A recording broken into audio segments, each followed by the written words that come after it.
Hello everyone, সবাই কেমন আছো? আশা করি খুব ভালো আছো। এই দেখো, এরা আজকে বাড়ি চলে যাবে, আর এনার বায়না উঠেছে বাড়ি যতক্ষণ চলে যাবো তার আগে ওকে কোথাও নিয়ে যেতে হবে। এর তো বায়না মানে সেটা তো করতেই হবে। তাই আমরা গেছিলাম 13 পার্বণে। একটু সন্ধ্যা সন্ধ্যায় হয়ে গেছিলো, দেন আমরা পৌঁছে গেছি। এসেই তো উনি মেনু দেখা শুরু করে দিয়েছে যে কী কী খাবে। শুনে নাও, তুই কি কি অর্ডার দিবি? আমি আমি মুখে বল কি কি খাবি সেটা বল। আমি হচ্ছে ফ্রাইড রাইস, বিরিয়ানি আর পাউরুটি পাউরুটি মানে বাটার নান, চিকেন মশলা আর ফ্রেঞ্চ ফ্রাই ফ্রেঞ্চ ফ্রাই আছে এখানে। আছে।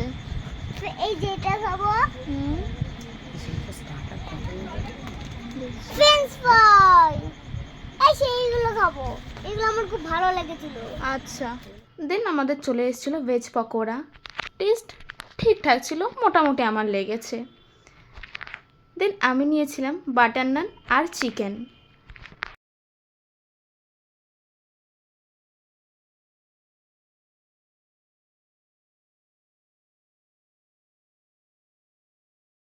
সবার শেষে খেয়েছিলাম সবাই মিলে একটু চা।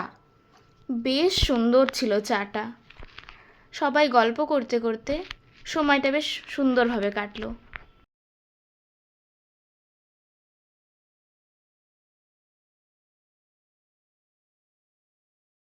ওরাও এদিকে বাড়ি চলে গেল, আমরাও বাড়ি চলে আসলাম।